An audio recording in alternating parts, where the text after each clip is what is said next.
It seems like my last video on this topic did extraordinarily well. Thank you for that, by the way. It's nice to know that it's possible to rally behind like-minded people behind a common cause.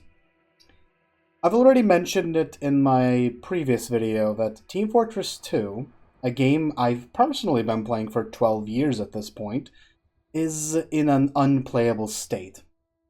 If you play TF2 though, this is nothing new to you. You into any casual match, and you practically have a coin flip's chance of finding an automated account spamming either text or voice chat, oftentimes both, while aimbotting around and trying to kick legitimate players. As sad as this is to say, this is nothing new for us, the TF2 player.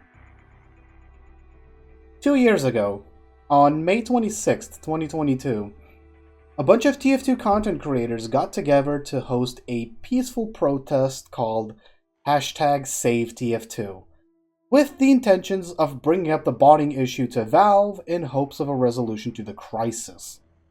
What was incredible about the original protests is that the TF2 community actually got a response from Valve, reading as follows. TF2 community, we hear you. We love this game, and know you do too. We see how large this issue has become, and are working to improve things. Once everyone received this singular tweet from Valve at 2:40 a.m. in EU time no less, it seemed as though the protests were over. We got a response, Valve promised to work on it, and we chalked it up as a success. However, as you know, the reality we reside in right now is much, much bleaker than we anticipated to be in 2 years later. Now, in my previous video, I've alluded to the fact that the botting crisis in TF2 has been around for a very long time. 7 years, as a matter of fact. And that is not wrong, by the way. The first cheating bots that ever appeared were known as cat bots. Their main shtick, at the time due to their limited and primitive coding, was that they primarily infected the King of the Hill map Harvest. So, most players just knew to avoid playing on Harvest because it was practically impossible. Plus, at the time, there were great alternatives to playing on Harvest on community servers. The issue was manageable, and I'm pretty sure that the hoster and creator of those original catbots even got handed a manual VAC ban by Valve for their stunt. Point I'm trying to make here is that back when this issue first began, it wasn't anywhere close as big as how it is today. Valve was still actively trying to crack down on the issue by banning both the bot accounts and even banning the person behind everything. The reason the issue got as big as it did today is because the code evolved, got more advanced, and it was open source on GitHub at that time, which meant more people merely just picked up from where the creator left off. And now we're here. 7 years later, bots have become utterly unstoppable. Now, you have multiple people hosting bots, utilizing both their own hardware and cloud computing to do so. VAC, somehow, does not detect and ban them immediately, which, as also mentioned in my previous video, never really did an effective job at it to begin with. And we are left here in 2024, suffering the consequences of Valve's neglect towards Team Fortress 2. One more thing I want to reiterate from my previous video as well is that it's not just bots that are the issue. The case of human cheaters running around everywhere within the game is a massive problem as well. Call it a double whammy attack, I suppose. So, what can Valve do to solve this problem? I don't think it's unreasonable for us, the TF2 community, to make demands of Valve to leave the game in a playable state.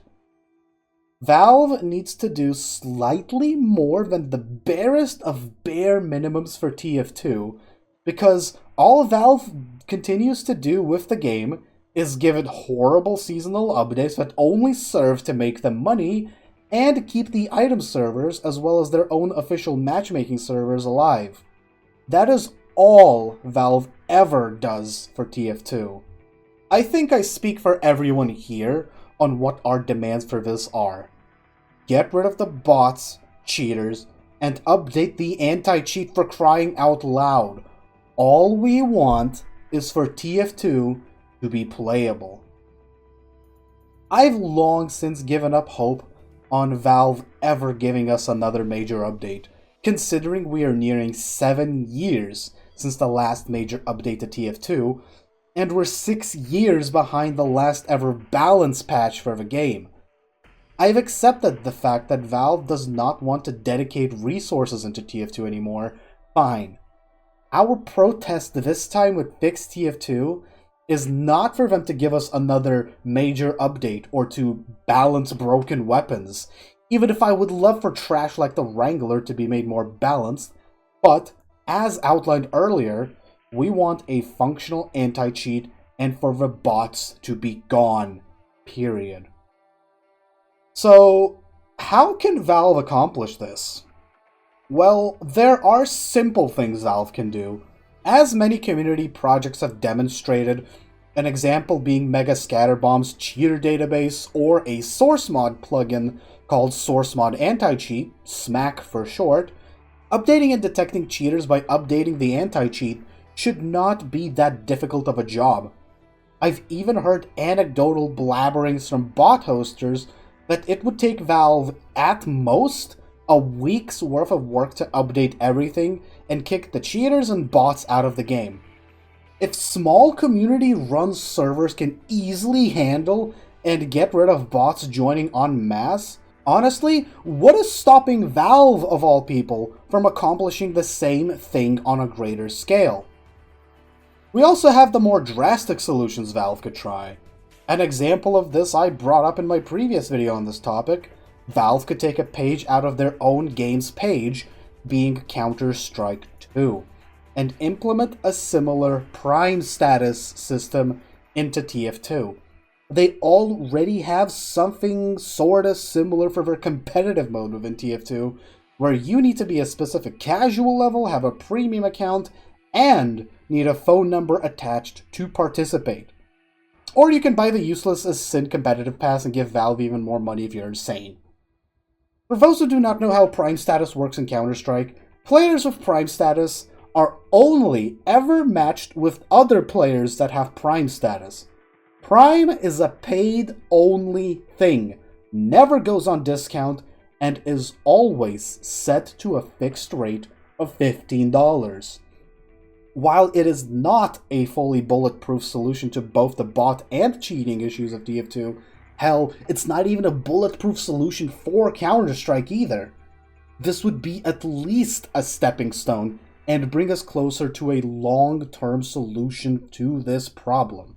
This method has very clear downsides though, and one I want to bring up while we're on the topic of bringing over Prime status.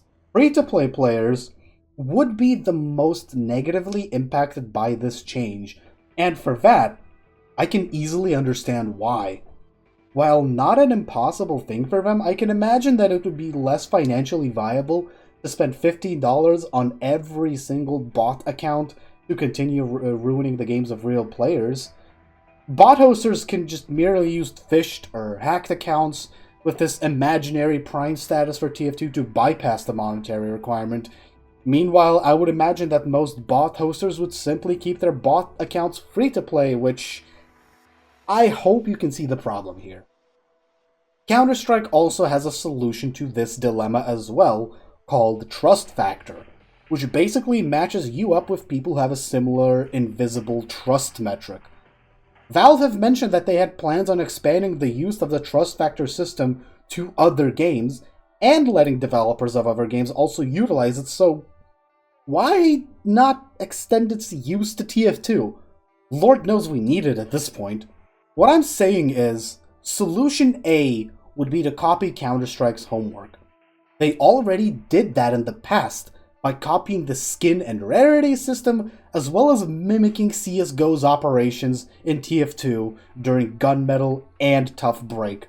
So, why not just go all out with it? With this change, I would also assume that it wouldn't be enough anymore to buy an item at the Manco store to upgrade your account to premium, which is also what I alluded to in my previous video. The benefit of implementing this system would be that it would be much easier to isolate and catch cheaters and bots with Prime status compared to how it is now. But I must stress that the downside of this is that this would not improve anything and instead make things much worse for free-to-play players. So I'm a little apprehensive on this. Let me know in the comments if you have further ideas on how this could be improved, aside from just straight up porting over Prime and Trust Factor wholesale into TF2. The other solution I see with this would be to revert everything that Meteor Match and Jungle Inferno started. Yes, I'm really suggesting, but Valve just remove matchmaking entirely and let the community take back over control of the game, back how it used to be prior to Meteor Match in 2016. Now, those who never experienced the quick play system, it wasn't great. I can't really give the topic of quick play justice, so instead, I'll link you to Lister's video on this topic and why Meteor Match pretty much ruined TF2 for basically everyone who played the game up to that point. But in my opinion, if Valve is no longer willing to moderate and put up with TF2's issues, turn off the official Valve servers, remove the matchmaking system for casual and competitive, and bring community servers back to the forefront like how it used to be back in the day. This, I don't really ever imagine Valve doing. Even I am not blind enough to admit that this is a massive undertaking, and I don't ever think that Valve will ever do this. They will not bring back quick play or highlight community servers like they used to in the past. But if Valve is not willing to put in the effort to moderate the game, let us take over and do it ourselves. With this topic, the only thing I would like for Valve to do at this point is to maintain the item servers, and that's it. That's how people play other Valve games that aren't Dota, Counter-Strike, or Team Fortress. After all, they do everything themselves. A good example would be Left 4 Dead 2 and Counter-Strike Source. Only difference is that those games do not have an item-based economy for players to involve themselves in. I must stress that both my suggestions for Prime status and Valve shutting down official servers are things that will likely not happen. I just want to throw suggestions out there on how Valve could go about handling this, but there are clearly better ways than what I have outlined, many of which have been suggested by voices bigger than mine. There is one thing very abundantly clear though. Things cannot go on the way they have been for the last few years in TF2. That's just a fact. What we want from Valve is a functional product. What we want is to be able to boot up TF2, hop in, and play without feeling like we're always going up against cheaters or playing against bots constantly. While we are also on this topic, I also want to share one thing I personally have been wanting for years with TF2. This one's not part of Fix TF2, mind you, but just something I want to throw out there as a might as well sort of thing. Fixing competitive mode would be great. I understand no one plays Valve's competitive for TF2, but to me, the issue is very transparent on why. The first one being cheaters, which we've already talked about extensively in this video. The second one, maps. Queuing for competitive does not let you select a map to play on, and the selection of maps in competitive is horrendous. I don't know what they were thinking with Turbine as a competitive map, but it needs to go.